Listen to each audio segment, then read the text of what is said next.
Hey, I just wanted to welcome you all to episode number 5 of Behind the Wheel with Bill Mell and Mike Schweitzer. Yes. Hey, so we're here speaking with lightning sprint drivers across the country to get a glimpse of who these drivers are. And you ask, what is a lightning sprint? So lightning sprint is a 1200 cc chain driven production motorcycle engine. They can be run wing or non-wing, either way. They're spread out throughout the U.S. and they run them on different tracks. And I don't know anybody that runs it on pavement, but most of them are all dirt, wing or non-wing. There it is. So now you know. So with talking about with drivers here, we get drivers that we talk all over the United States to, kind of tell us about who they are. Yep. Yeah, they tell us about who they are and their version of what goes on in their head, if you will, during the races and all that stuff. We do talk about midgets quite a bit on this, and referring to cars, these midget cars. What are the midget cars, Mike? They're a 4-cylinder engine, about the same as a Lightning Sprint. Some of the Lightning Sprint chassis are originally midget frames and converted to Lightning Sprints. Yeah. But the hinge craft, it will not double as a midget, but the XXX and some of the others will. Nice. So for today, we've got 2 drivers that are lined up, and they're pretty geographically far apart. The first one is going to be Chuck Erickson with the Great Lakes Lightning Sprints, and the second is going to be AJ Bender with the California Lightning Sprint. So Holy we're kind of spread out today. That is crazy. That's way spread out. I wonder what the weather's like up there. I don't know. So our first one we got here is Chuck Erickson. Yes, sir. Chuck, are you there? Yes, I am. There you are, Chuck. Hey, I'm Bill Mell, and you spoke with Mike before. Yep. Hey, we just wanted to welcome you today to the Behind the Wheel podcast here in Bakersfield, California. Yeah, thank you. Thank you for calling in. I know it's quite a bit of a time difference for you guys versus what we are out here, but I just wanted to kind of give you a little background of how we got into doing this. Was Bill, me and Bill were longtime friends. We worked together in the oil and gas industry. He peeled off and went into real estate and is a real estate mogul here in Kern County now. Yeah. And so he's actually, we've kind of drug him along with the racing, and he's actually one of our sponsors on our Lightning Sprint. And so in his office, he has this studio that him and his son were using to originally do some of these podcasts, a different nature, kind of father and son type of thing. And that kind of changed. Their lives kind of changed a little bit. So Bill had talked to me about coming in and doing a couple podcasts, and we were going to do them on the oil and gas industry. And I didn't want no part of that because that's not a good situation to be talking to people about right now. It's kind of rough, So, Yep. Bill, Bill's been a sponsor of ours for about 5 years now, and he's been a great real estate agent for me also as well. So, but yeah. I've appreciated the opportunity definitely to be a part of. I come from a background of, father wasn't around much, and I know diddly squat about racing, but Mike is teaching me a lot. I was like thinking, holy smokes, the circles, don't they get dizzy? And then I'm like, then they're talking about midgets, and I'm like, I like midget racing. When do the midgets come out? And different mindset for sure. Yeah. And so Chuck, where are you calling us from today? I'm calling from Kalkaska, Michigan. Wow. Up here where the snow is deep.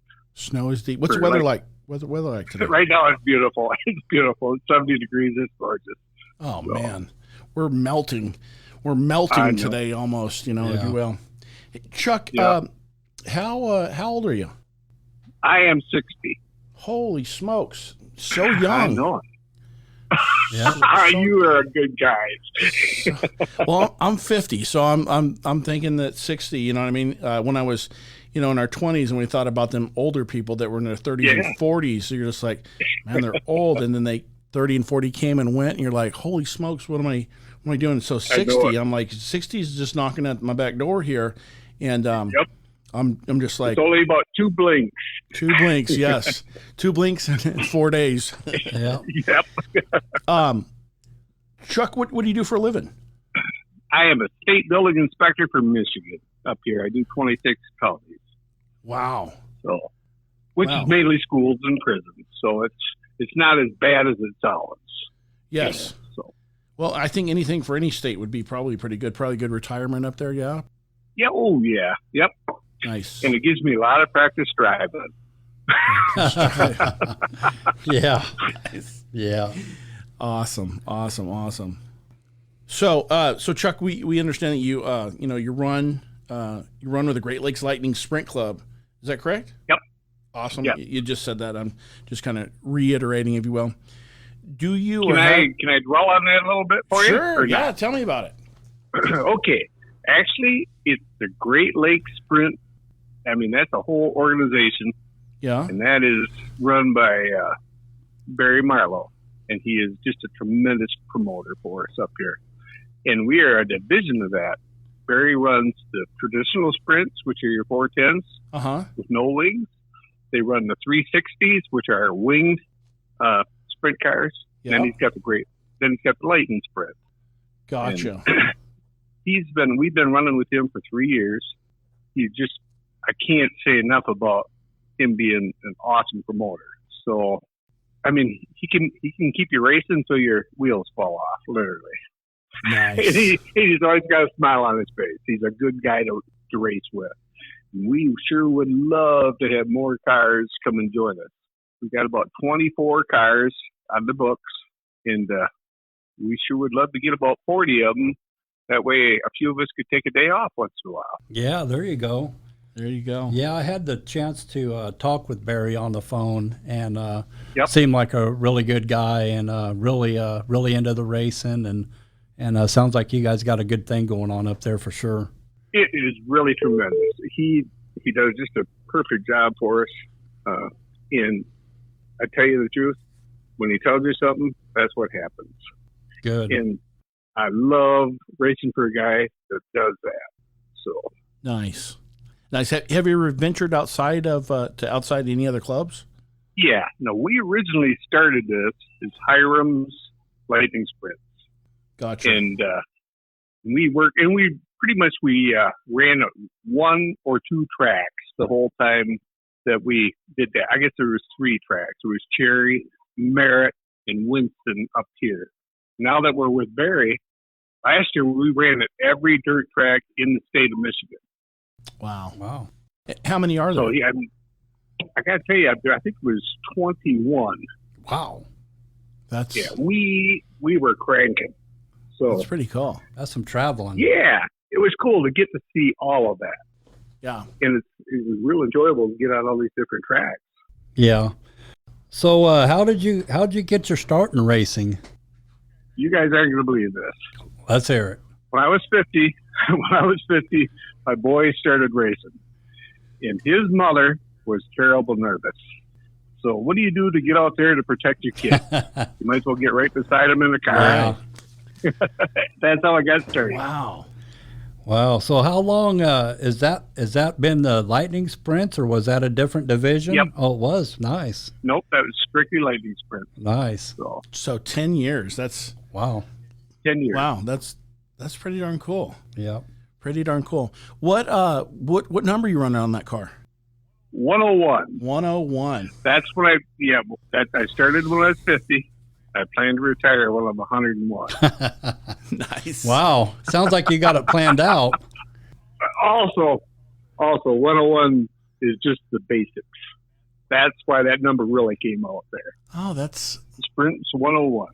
So, that's pretty good. The Yeah, 101, the basics. Yeah. I'm taking like math 101 or Yeah. yep. So we've had one driver that we talked to. He's the president of our club, and his number is 42. Yep. That's the meaning of life, the Guardians of the Galaxy, So, I mean, Hitchhiker's Guide to the Galaxy. But yeah, so kind of something to talk to people about how they relate to their number on their cars and stuff like that. Yeah. So that's cool. That is super cool. So 101, Chuck, what chassis motor package you running? I run a Hinchcraft chassis. It's a 2011. It's been good to me. And then I run a 07 Kawasaki ZX10. Nice. That's what I run. I've got the older. I had a 04 Hinch, and then I had two of them. I had the 04 and the 07, and I ended up having to. It's too much with just 2 or 3 people and 2 cars, but we run the ZX12. We're one of the, I guess, the last few remaining that do that. So. Yep. So now that's gonna be fast. Got to be real fast. So talking with Barry, he said that the Ericksons, when they show up at the racetrack, there's a heat race of them. Can you tell us a little bit about who they are? And he said there's a he said that there's definitely a heat race, like a tribe or something. Yeah. Yeah, I actually got my car out there. Both my boys have cars. Paul is my oldest son. He's got a car. Max, my youngest son, he's got a car. Max's wife, Lindsay, she runs a car. And right now I still have 2 grandkids.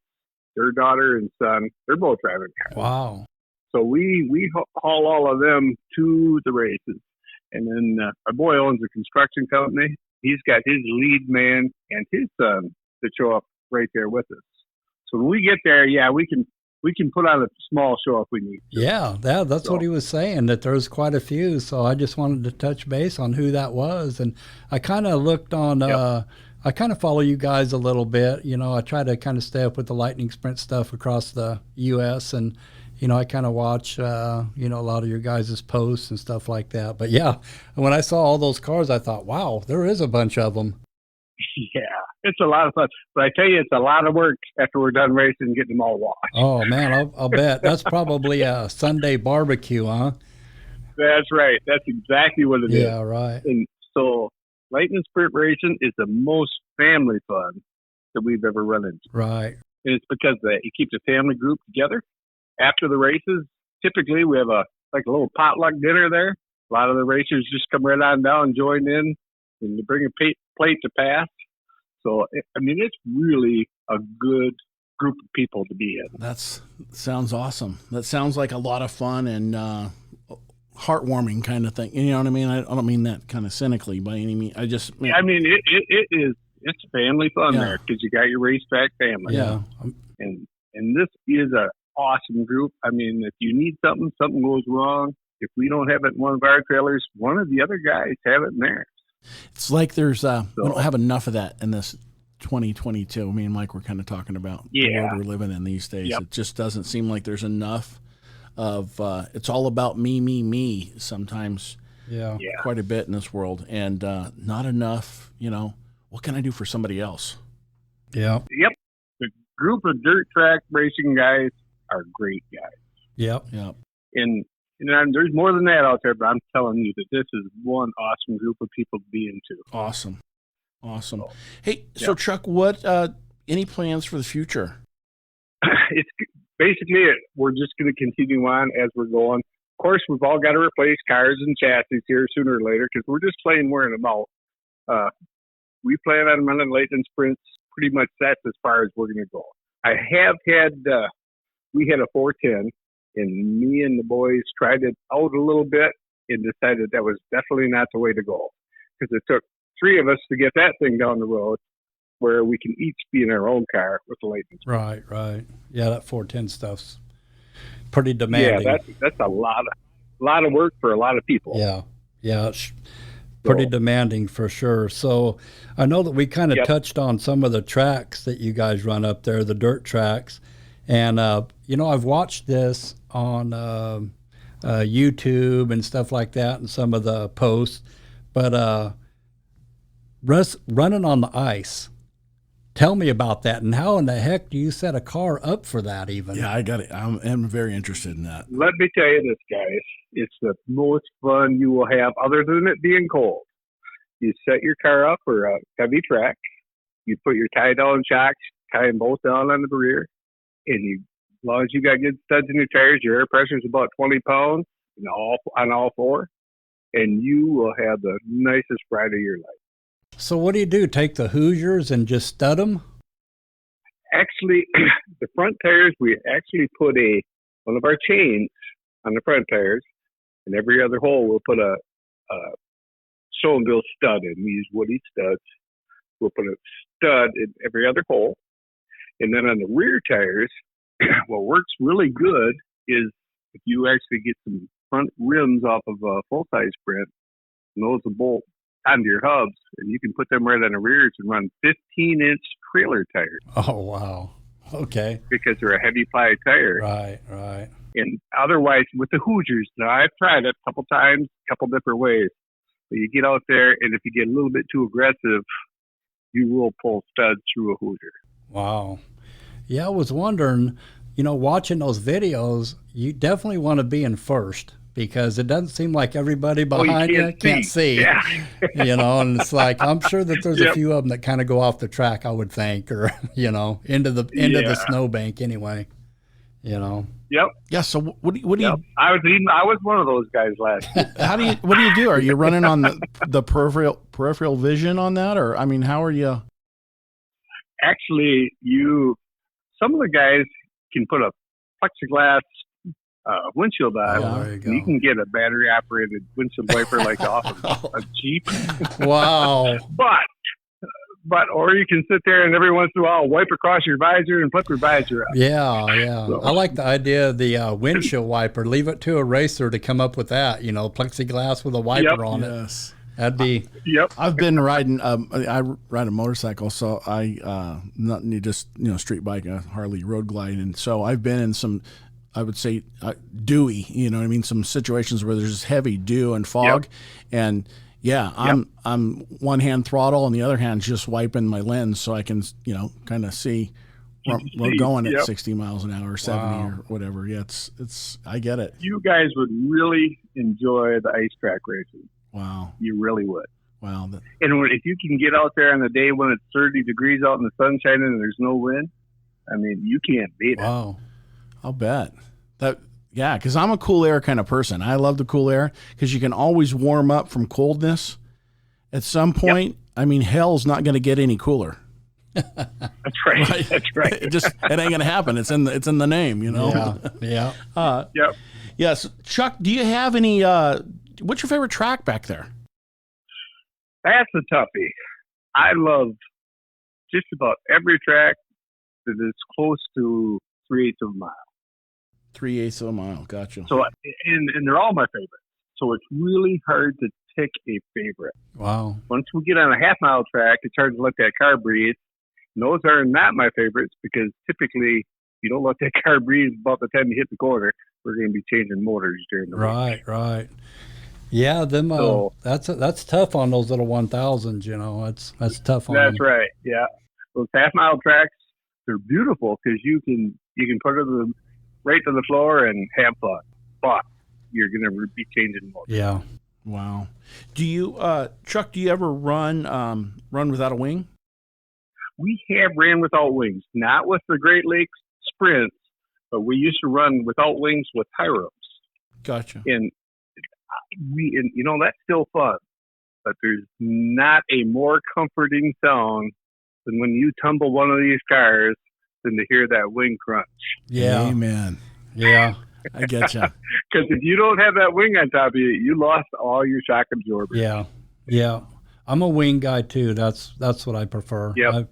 There's so many divisions in racing now with sprint cars and midgets and lightning sprints and D2 midgets and things like that. So I kind of like the wing. Yep. We're in it for the speed. And without the wing, it's quite a bit slower. So yeah, I'm definitely with you on that one. So you prefer the wing? Yep. Is that what I'm hearing you say? I do prefer the Gotcha. wing. Yep. Gotcha. those wings just make you feel so much more safe. Yeah. And everybody that's out there, no matter what happens, sooner or later, you're going to somersault down that track. Yes, sir.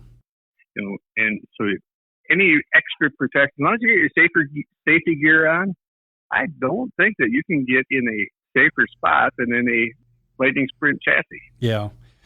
Yeah, we've as long as you got all your safety equipment on, but it's nice to keep that dirt out of your helmet, and that's how you do it, by having a wing on the top. Yeah, we've folded that wing over a few times, and it does kind of encapsulate that driver a little bit. It's folded down over them, kind of protects them a little bit more, Gotcha. Yep. So. Yeah. Yes.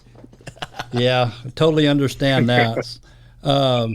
One thing I was wanting to talk to you about, you've been doing this for 10 years now. And so looking back over your racing career, what's the one race that you will never forget? As long as you right now, what's the one race that sticks with you? When we were running, we was running two tracks really heavy. We was running Winston on a Friday night, and that was 2.5 hours from our house. We have a farm too, so we got to come home every night and do chores. So we is running Winston on Friday nights, drive back 2.5 hours, usually get home about 3 in the morning, and then we go to Merritt Speedway on Saturday and race there. Well, my daughter-in-law was in the championship. Everything was just, she's right there. She's up on points, doing an awesome job. There was one night that my car was just totally in love with that track. When they're on rails and you can't do nothing wrong with them. Right. Well, my daughter-in-law wiped me out.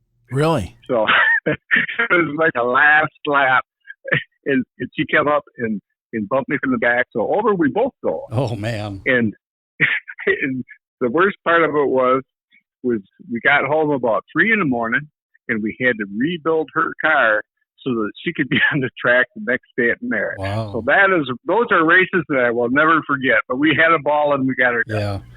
Yeah. That's Lindsay, correct? Yep, that's okay. Lindsay. She is a tremendous driver. Yeah, she's gonna and she always still blames me for that. Yeah, she's gonna reliving this one. I'm sure she'll be listening when we release these. Yeah, she's gonna appreciate all that. Nice. Yep. Chuck, so in closing, we're at the end of our session here with you. In closing, so are there any sponsors or someone you'd like to maybe thank? Actually, it's Cheney Creek Construction. They're my big sponsor up here. Awesome. So awesome. Cheney Creek Construction. Is that? And guys, we really appreciate you guys getting this out too. Yes. To bring this out to the public's attention. This is all great. Well, we're trying. Well, Bill's not too new to it. I am. I'm very new to this, so he's kind of guiding me along. And but we're trying. We're going to get better and better every week. So just like racing, the more we do, the better we'll get. Yeah. So. Yep. But yeah, I just wanted to go ahead. We as Lightning Sprint people really appreciate what you guys are doing. Period. Well, thank you so much, and thank you so much for calling in and being a part of it. And like I say, when we start getting these out, we'll definitely make sure that everybody's aware of where they can be found. And thank you so much for calling in, and good luck to you for the rest of the year. Yeah, thank you again, Chuck. Well, thank you. Hey, come January, guys, throw that cars in the trailer and come on up and have some fun with us on that. Right. Yeah. Yes. Yeah. You would have a ball. I would love to. I really would. I may show up there without a car, but you get up here and I'll buy you a burger. I'm telling you that. I'll buy you a burger. Okay. We may take you up on that. You guys take care. Okay, thank you. All right. All right. One. Bye-bye. Bye-bye. Wow. That was crazy, right? Yeah. Running on the ice. It's nuts to sit and watch it. I think, man, I don't know how they see, but it kind of stands to reason, plexiglass, windshield wiper, That is a different way of racing. I couldn't Because I know that plexiglass, that gets dinged up. You know what I mean? It ain't just ice. I'm sure there's some dirt that gets on there, and that doesn't stay clear. So you're looking through fog at some point, like a fogged up plastic lens, you know? Yeah. And, it gets scratched. It's going to get scratched somewhat. So the bright sun, I'm sure it's going to be a little bit of, some gouges in it and stuff to try to look through and, kind of shimmering with the water on it and such. But yeah, that was a great call, man. That was, I'm glad that we were able to work it out with him. I mean, that's some awesome stuff. That is. So our next caller is AJ Bender, a racer. I feel like I should know more than I know, but I've actually never met AJ in person, in Bakersfield and sponsor the car. You know what I mean? So I'm just, it is what it is. You know what I mean? Just haven't taken the chance to go in and meet. Mike kind of keeps me out in the audience. He won't ever let me come back and see how it really happens. See? Oh, you know better than that. Like Mr. Oz behind the green curtain. No, Bill, smoking wheels, we're doing this. No, so, you know better than that. I know. You know better than that. So, yeah, we're just kind of waiting here for AJ to give a call in. Excited to hear kind of what his version of the story is, because Mike, we talk about it, and Mike is super excited about it. He's been super excited over the years. I hear Mike's version of the story, so I'm anxious to hear AJ's version, because Mike's super excited about AJ as a racer, and you've always talked about, dude, we got this racer AJ, and he's I'm like, I gotta meet this guy, and so haven't taken the opportunity to meet him yet. So This is going to be the one. Hey, AJ, you there? Yep. Awesome. Hey, I just wanted to welcome you back to episode number 5 of Behind the Wheel podcast with me, Bill Mel, and of course great. Yeah, Mike Schweitzer. Yeah. I don't know about the great. I don't know about that. We're located here in Bakersfield, and we talk to racers all over the country. You are, but you're one of those special ones. What makes you so special, AJ? Yeah. Well, I think the guy. I don't know. I think the guy talking to you is talking me up to way too much. Oh, I don't know about that, man. We just had a caller on here from Michigan, and they're one of the clubs that run on the ice. And man, that was very interesting. I don't know that I don't know that we're ready for that, but I mean, some of them put plexiglass, have a windshield wiper on it. Some of them just wipe their visor, So I know that if we run up there, I think we're going to go with plexiglass and a windshield wiper for sure, Like 4 sweaters. Yeah. Right. Yeah. But, man, thanks for taking the time to call in today. We were able to put this together, with the help of Bill Mellon Associates, that big banner that's on the car. He's been with us for a number of years, and he's been a great sponsor for us, and he's working on being Kern County's real estate mogul here. He's almost there. He's almost there. You own a house, don't you, AJ? No, I rent. Oh man, you're throwing all that money away. I know. I hear about it every day. Well, it ain't time I just yet. can't afford to own a house in San Diego. That's the problem. There it is. Well, you can't until you can. Yeah. To be honest, you're probably already paying what it is, in rent. So there'll probably be some point where you're, yeah. Not only that, Yeah, you you don't even want to know what I pay in rent. taxed. I bet you're 34 to $4,000 a month. A little lower than that, but it's in the 3s. But it's for a tiny little home that I could probably spit from one corner to the other. So you're probably using the toilet and cooking dinner at the same time. Oh yeah, I could Wow, flush your toilet and sit on the couch at the same time. that's crazy. So so we talk about the mini sprints and the midgets and the racing and all that stuff. I always get a laugh when everybody says we're racing midgets, and I'm like, I want to see that. Where are we racing the midgets at? It's a little different. Yeah, a little different midget there. A little different midget. Yeah.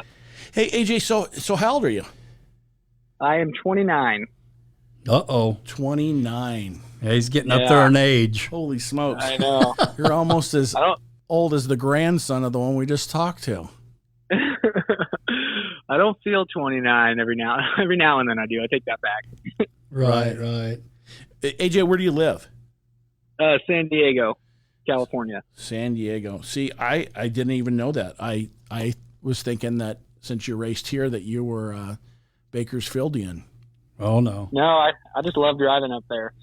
Yeah. There you go. You mean like on the 405 or the 5? I avoid the 405. Amen. I try to avoid LA at all costs. Yes, Right. yes. But you're not making enough money yet on the racing to drive the helicopter up here yet, huh? Yeah, exactly. Nice. What do you do for a living down there? I'm sorry, what was that? What do you do for a living down there in San Diego? I work for a yacht management company. I'm technically my title is a yacht mechanic, but we do all kinds of stuff, just pretty much just managing a bunch of boats in the bay, and then I have a captain's license too, so I do a lot of charters and deliveries and pretty much wherever I'm needed, I go with that thing. So what I'm hearing you say is that on any given weekend, we might have a boat to go out in the water with. Yeah, exactly. I'm a good connect for that. Good connect for that. Awesome. Oh, me. Which do you prefer, surfing or scuba diving? Probably surfing. I don't enjoy. If you scuba dive down in San Diego, you got to put like an 8mm wetsuit on, and it's a lot of effort. Surfing, I can just grab my board and hop in the water and go. And the 8mm is a thick one, right? Oh yeah, it's like that scene from the Christmas Story where the kid has all the sweaters on. You can't put your arms down. Right. Yeah, that's pretty much what it looks like when you're scuba diving in San Diego. Wow. Is the water that much colder down there? Yeah, so here on like the West Coast, and I believe they have it on the East Coast too, we have a thermocline, which means like, I don't remember exactly what it is. I think it's probably 20, 30 feet. Once you go under 20, 30 feet, the water temperature drops like 30 degrees or something crazy like that. Wow. I didn't know that. See, I was born in Orange County and lived down there until we moved up here in 87. And so I'm familiar. I lived in Huntington Beach for a number of years. So, and grew up, lived at the beach, if you will, the proverbial living at the beach. But yeah, so the waters, I remember there used to be, my nose would get so scabbed up from the sun. It looked like somebody glued a piece of beef jerky on my nose from the scabs, from the zinc oxide not, getting rubbed off or whatever, always sunburnt. Wow. Yeah, I don't go around that beach. I don't swim that well, and there's fish in there that can eat me. So, I look like a giant seal or something, a giant seal on top of that. So, but they just found had video of like a 15-foot great white shark in La Jolla, which is in San Diego. Yeah. Last weekend or something. And you still want to surf in that, huh? I had my daughter out there last weekend too in La Jolla. We were surfing. Oh man. You better get her into a little junior sprint or something and get her away from that water. See, the problem is surfing's just so much cheaper. Oh yeah. It is. I know that. Yeah. So AJ, I've known you for a number of years. I know a little bit more about your background probably than what you think, but what age did you get started into racing, and what class? Where'd you start racing? Where'd you start your career at? I believe I was probably 8 or 9, and I was doing the down in San Diego. We have that Verona Speedway track, and my brother was doing the 600s, and my parents found out they had the little mini dwarf class, so I started doing the mini dwarfs, and started doing that. I did pretty good in that, and then we pretty much immediately went to like go-karts, and I did karting for 4 or 5 years until I was old enough to drive a 600, and then I could get back to the dirt. And once I got back to the dirt, I definitely I enjoyed it a lot more. I like getting dirty. Nice. Well, I would pay big money to see you try to squeeze into one of those mini dwarfs right now. I would definitely pay some money for that one. I think I've outgrown those by a couple feet now. Yeah. Nice. AJ, what other types of racing have you participated in? So I've did the mini dwarfs and the go-karts and 600, and then obviously the lightning sprints and sprint cars have kind of been the big thing lately. And then I just started doing the midgets this year, and I've done some motorcycle racing. Recently, I've really gotten into flat track racing. Yeah. Because I've learned that I do not like jumping. I don't like leaving the ground. Maybe it's just the dirt track oval racing in my background where Right. just leave the ground, you know. Right. I'm great in corners, but as soon as the jump comes up, I get all scared. So I got really into flat track, and I've been doing that a little bit when I can. I haven't done much this year because my racing schedule has just been crazy. So I haven't had time to get on the bike, and the bikes are a lot more dangerous. You know, those things. Unforgiving that damn road is. Yeah, exactly. How fast you been on that bike? I mean, nothing crazy. Most of the flat track stuff, they're all like short tracks. So, I mean, I'd be surprised if we're going 40 or 50. You know. Really? I haven't done any of like the big miles or anything like that. Nothing crazy. Wow. You may not know this or not, but the next time you see Wink, you need to ask him about his motocross career. He's oh man, he told me all about it. Oh, he's an animal on a bike. He went out. I know. He went out one time, and me and another friend of ours, we went out to watch him race, and he was racing this like motocross track inside the Bakersfield Speedway. And so anyways, they dropped the gate for all the amateurs to go, and of course he's not going. So when they dropped the gate for the pros, you know, he gets on it, and I mean, he's on the throttle, and they had a set of triples. The first time he cleared it, and man, he was doing really good. And then the next time it wasn't so lucky. You know, it bent them. He caught that third one about halfway, you know, on it, and it bent them handlebars down, and he kept going, but man, it looked pretty rough. But man, he hung in there. But he's an animal on a bike too. You know, I mean, it's he's got some good stories for you. That's a good one to go riding with. Yeah, I've heard the stories between him and Brad. And oh, he's anything like how he drives the car. I'm sure he's a madman. Oh yeah. Brad's another one. Him and Brad both. They're old dirt bikers for sure.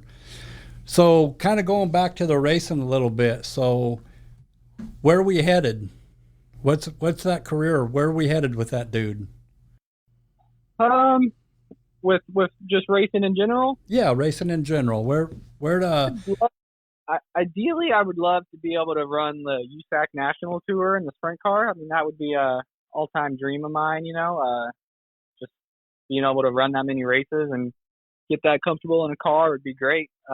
Even just to run a national series in anything, whether it's a midget or a sprint car or whatever. I think that's what I would like to do, and be able to make racing a full-time job would be great. And honestly, I would like to do, even if I wasn't the driver all the time, I want to be a part of racing, you know, and have it in my. I just enjoy the racetrack. I mean, same way I think that's why you and I bond so well. We just enjoy racing, whether it's a bad night or a good night. Yep. Any night at the track's better than night mowing the yard or. You know. Oh man.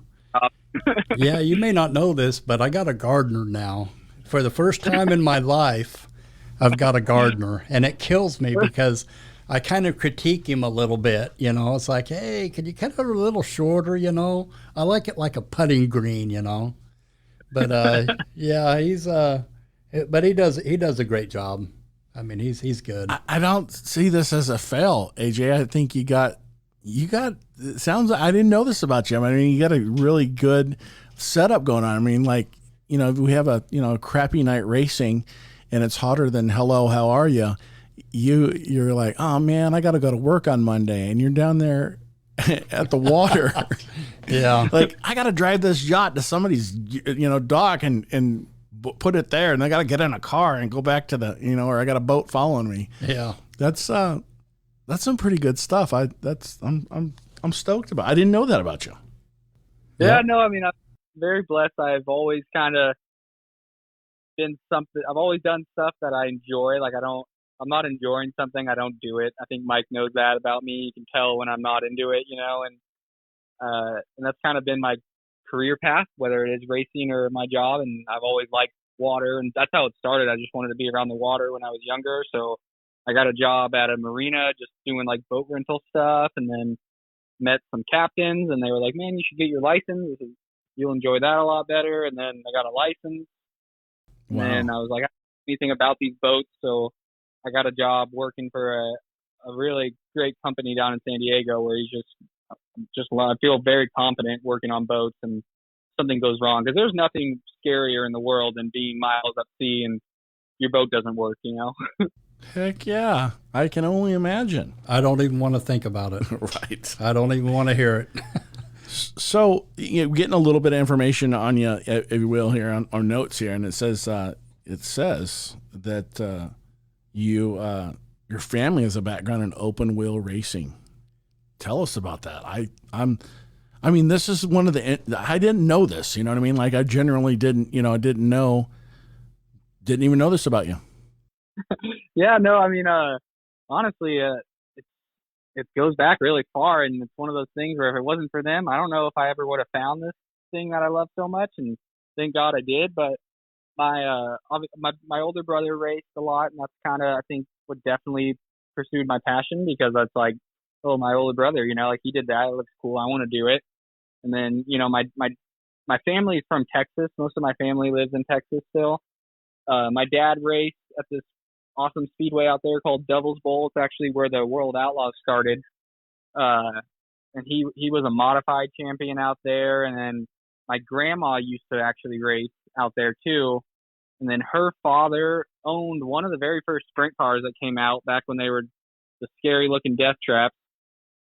And he was, I don't know how many championships he won at the Devil's Bowl, and kind of back before they had big sanctioned racing.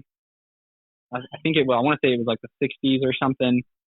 But yeah, so like my great grandfather's name is A.D. Trowell, and he was a madman from everything that I've read and seen, and it's awesome to be able to look up old stuff. And I'm part of a thing on Facebook that just the history of the Devil's Bowl and Texas racing, and it's awesome to see these old articles about him and just hear just how impressive and what a big deal he was. You obviously hear it from my dad and my grandma, and but it's interesting to read these articles, just what a great racer he was, and just all around good person. And I think it's rubbed off on my grandma, and she always,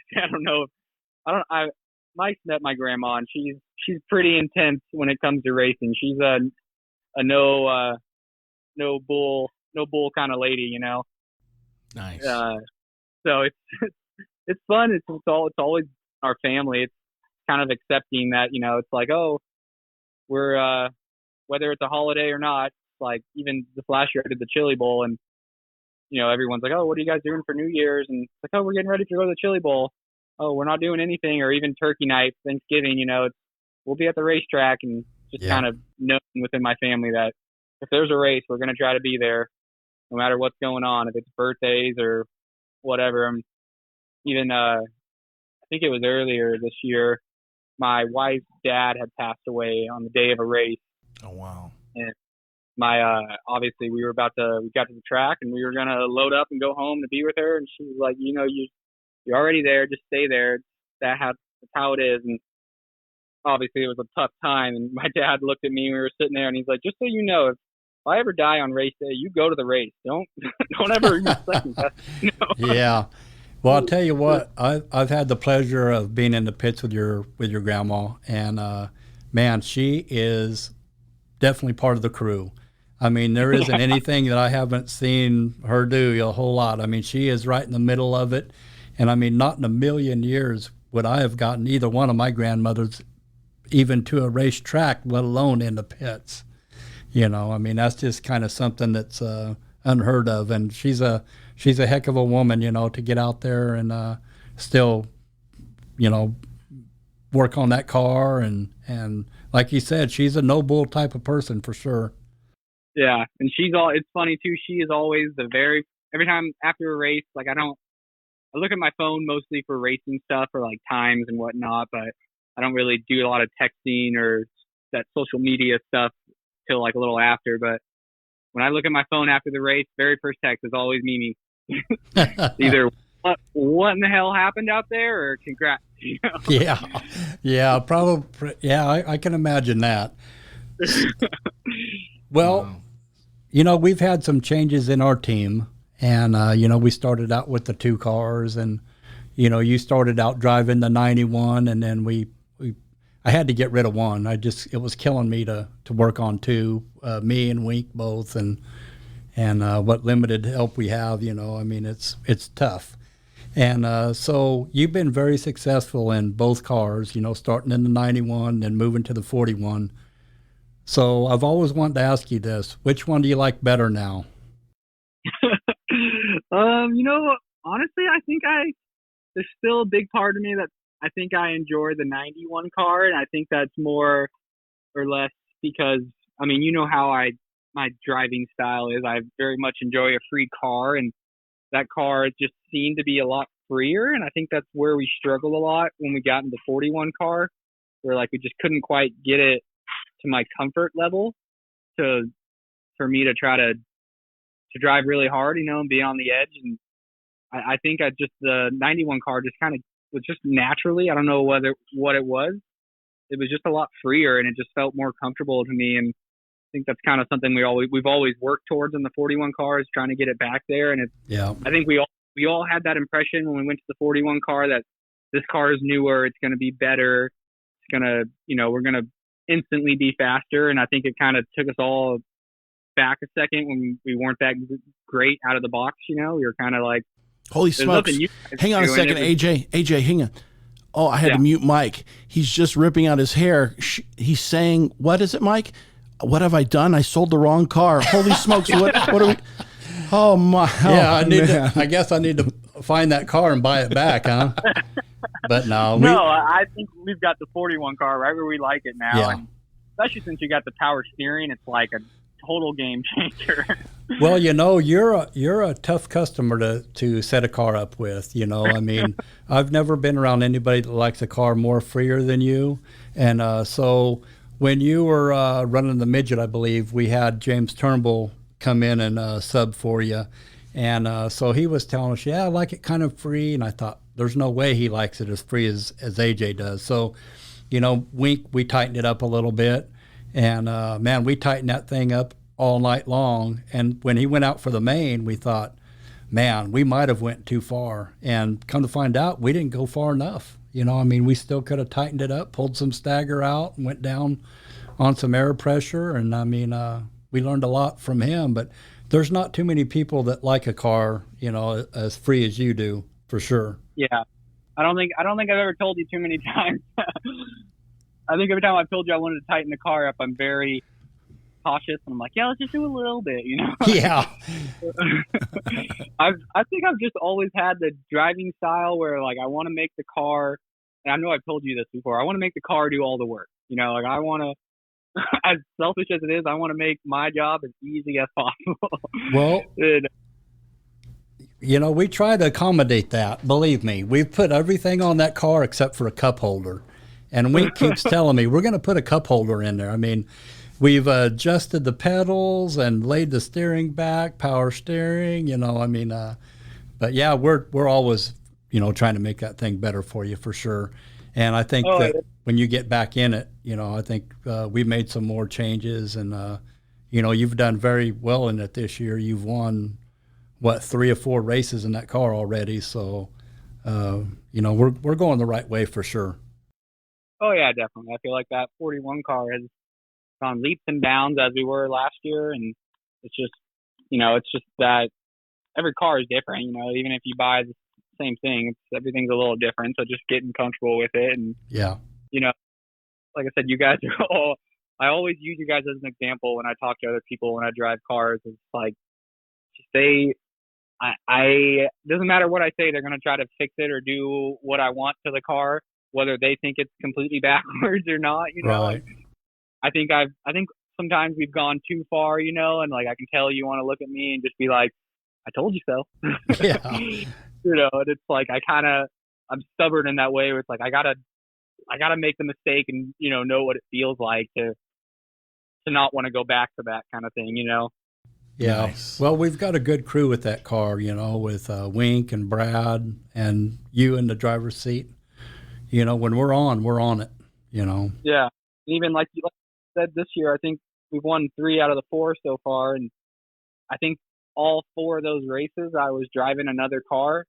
So it was just like obviously I'm so comfortable with you guys and we all kind of have the same game plan that I think I was hardly even in your guys' pit until it was time to get in the car, you know, and you would just tell me what you did to the car and we'd go from there. And I'd get out of the car and tell you what I thought and I would go get in the other car. And it was just, you guys had everything, you know, it's always great with you guys, you know?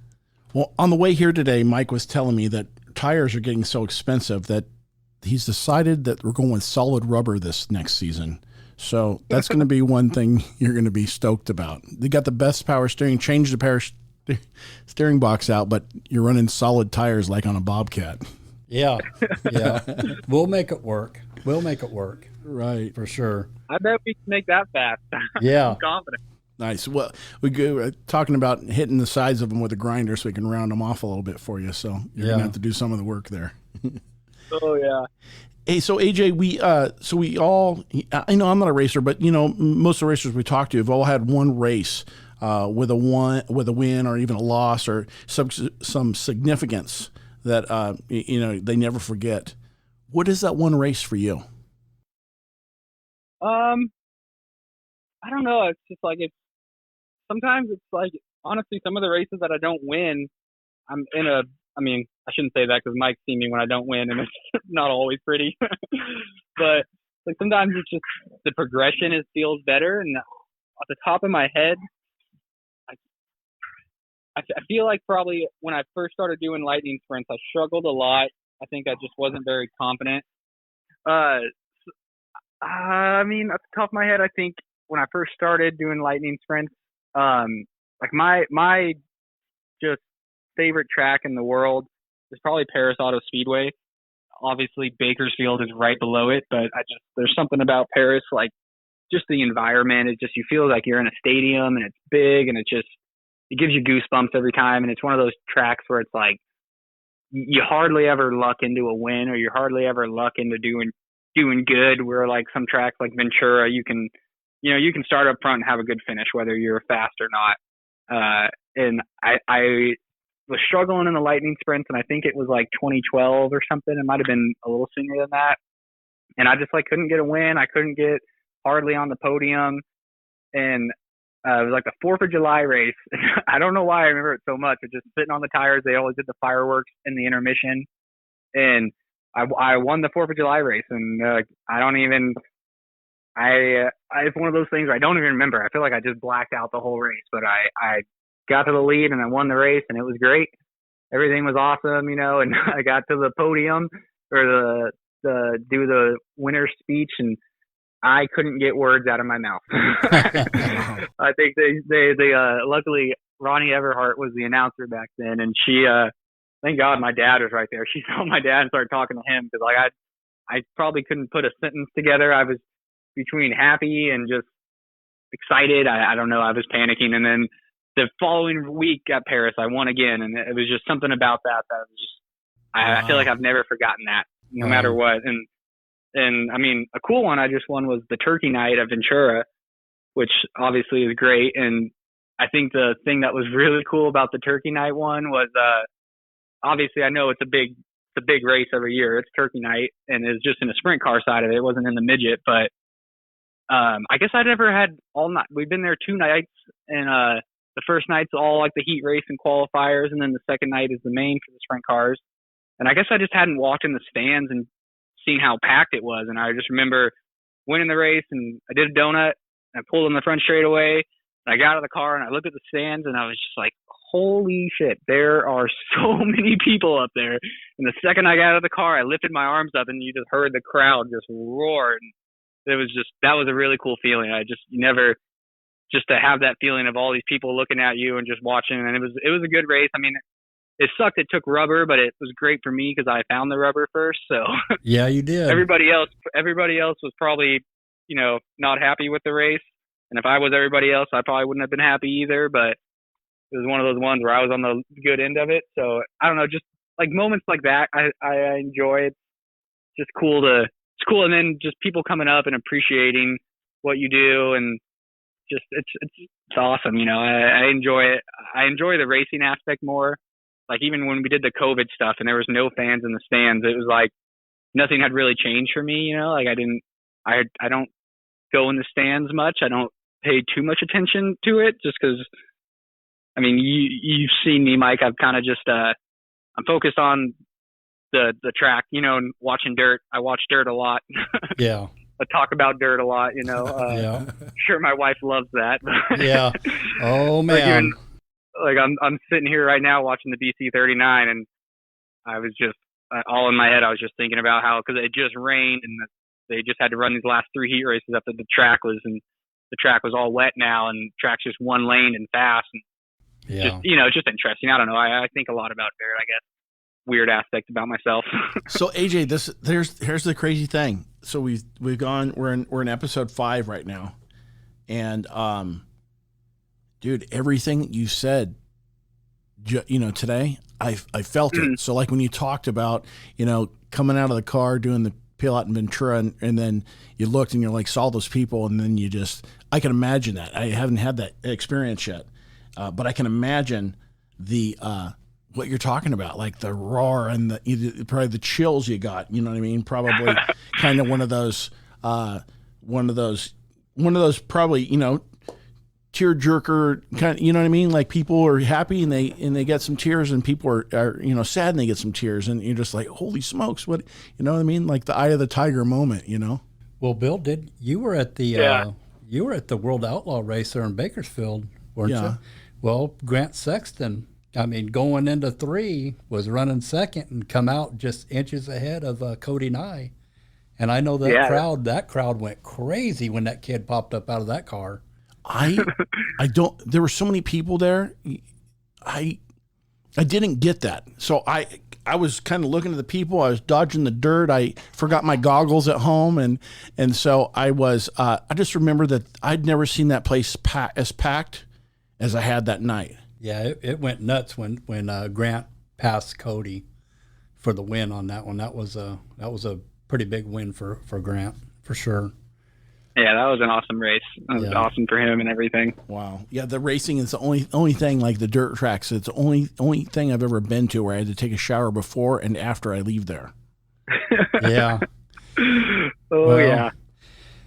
So kind of going back to the lightning sprints a little bit, running with any of the clubs, BCRA, CLS, SWLS, what's the one driver that you like racing against, or present or past?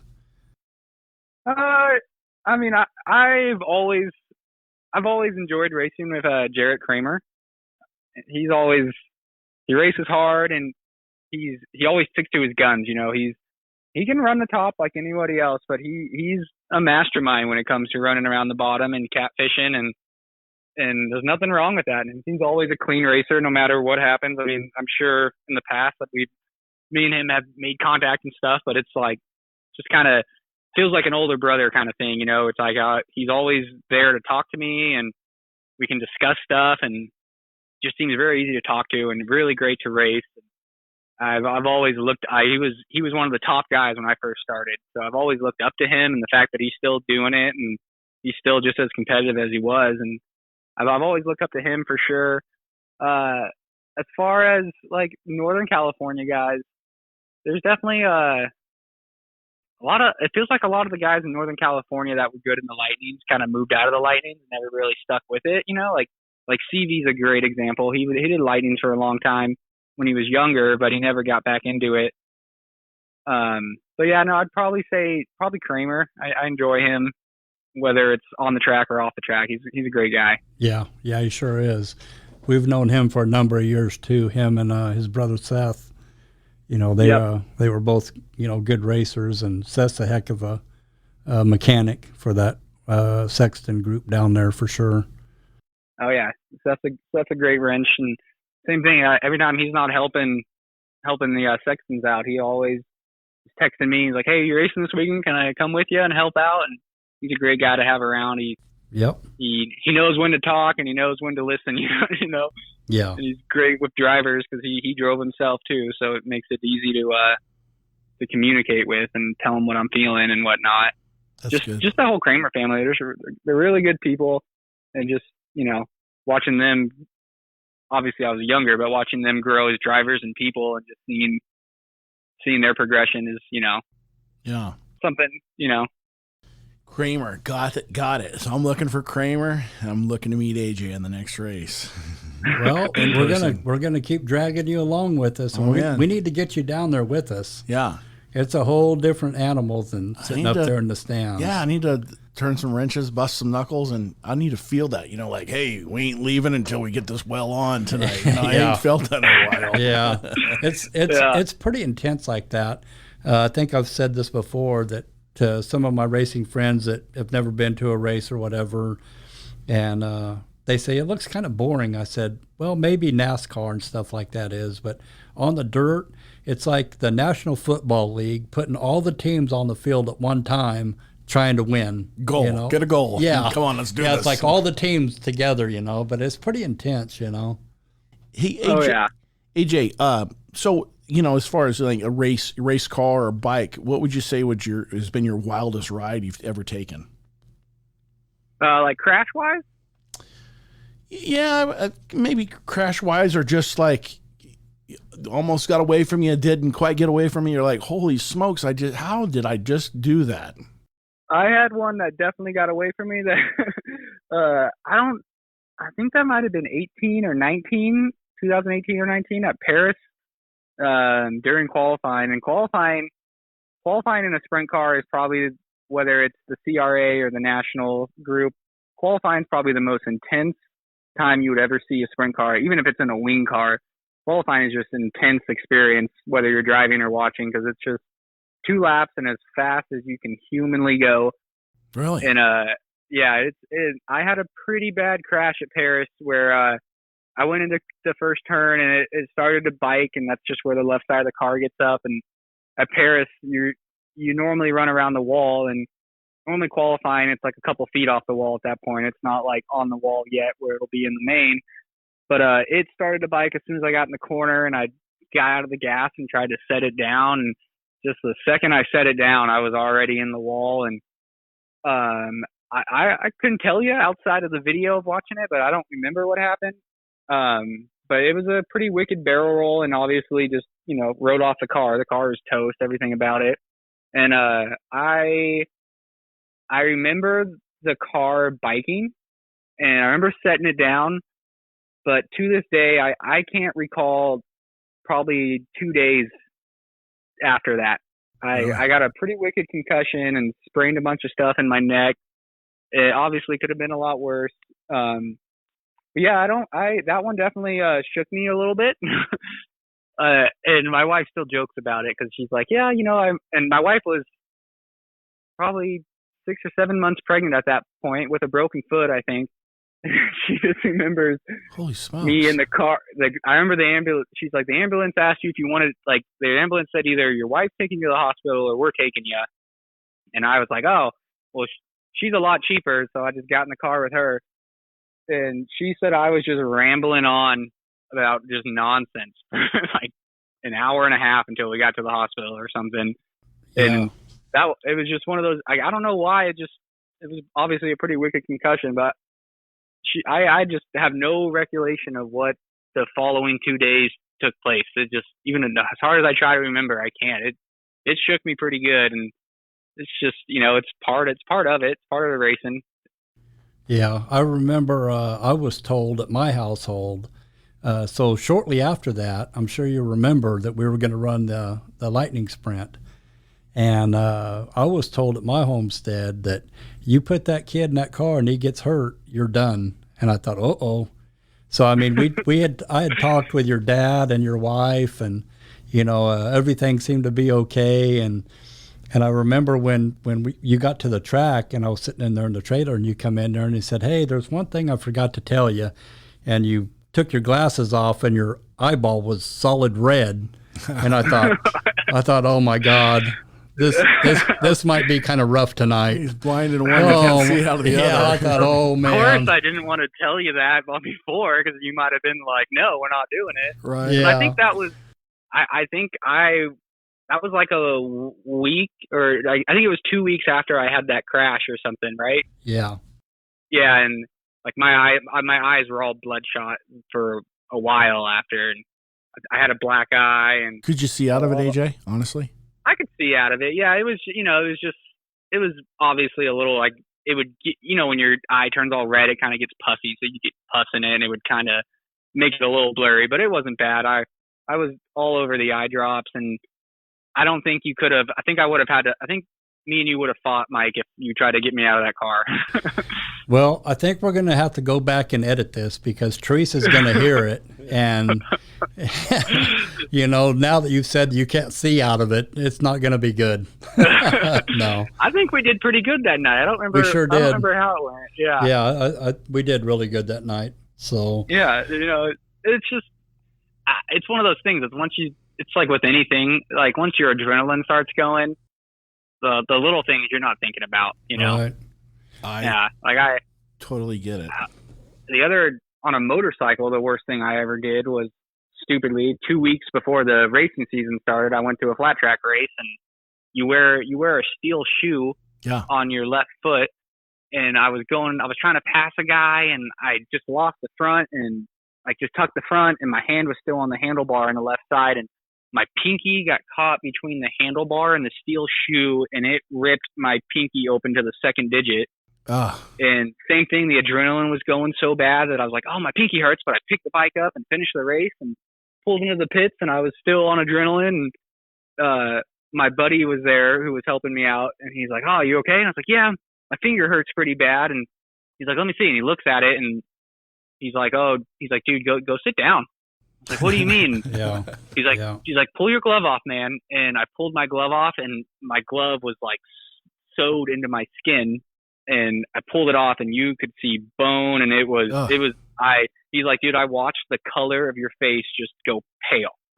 And then of course it started bleeding because once I pulled the glove off, right, it broke the seal, Yeah. That was I think 12 stitches or something. And 2 weeks before the first race, and I got through the first race. I finally got it. It swelled down. The swelling went down enough to where I could put a little bandage on it and wrap it up, and then I just taped it to my other finger, and it was fine. It's just one of those things. But same thing when 2 weeks later at the race, once the adrenaline starts going, the last thing I'm thinking about was the giant hole in my finger, Yes. Yeah. I totally get it. So, AJ, with all the new people that we have coming into the sport, a younger driver or even an older driver for that matter, what's some of the best advice that you think that you could give to someone? What would something be that you would tell somebody? Especially from a young driver aspect, like communicate. If you're working as like a driver coach or communicating with someone, is to learn the car. If you just get in the car and turn laps, it's not productive. I mean, yeah, you're getting laps, but you've got no idea what's going on, And I think that's something. Honestly, I think it's something that I learned a lot when I started racing with you. Was when I raced with my dad, he would just do everything. I'd get in the car, I'd drive, and he would get out and make the changes. And not that I didn't have an opinion about it, or I didn't have a choice. It was just I assumed he knew best, and I never took the time to learn what I'm feeling. And I think that was something I worked really hard with when I started racing with you, because I didn't want to look like an idiot. It was I tried to, learn what I'm feeling so I can communicate with you a lot better on what the car needs and what I need to be comfortable to go fast, So I think if you're driving and you're learning a car, whether it's a sprint car or a lightning sprint or a midget or a motorcycle, I'm going through that same process on the motorcycle. Is just learning what I'm feeling and why I'm feeling that, and how how I can make that better. I think that's the biggest thing is just you gotta know what's underneath you, and you gotta know how to change it to make it feel better. And then after that, I think just comes the feeling of what makes it better. Like, yeah, if you know what you're feeling, but if you're going in the wrong direction and you think it's right and it's not right, it's not help. Yeah, my advice to anybody that comes to Bakersfield Speedway for the first time, if I'm standing up there and they ask me, what do you think? And I said, you better watch out for that turn 2 wall.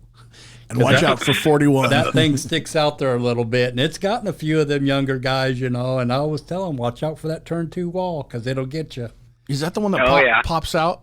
The left the driver's end, down, right? Yeah, down the back straightaway. Yeah, down the back straight. It kind of sticks out a little bit. I could see that happening. Yeah. Yeah. AJ, so we're kind of at the end of our call here, if you will, and usually this is the point of the call where you ask, are there any sponsors or people you'd like to maybe thank? Yeah, absolutely. There's tons. The biggest one, the one sitting next to you, is Michael Schweitzer and the Schweitzer family. They have done so much for me. I don't think they even know just how much they've helped me improve as a driver and as a person. Feel like my attitude's a lot better because I don't want to act a fool around them, but the people that they bring into the sport too is great. Like, I know obviously you and your real estate business help them out a lot, and that's just amazing because I'm sure since you know Mike, this stuff's not easy and it's not cheap, so you kind of have to have that financial help. I know there's Abacus is on the car and Advanced Logging, Elite Signs.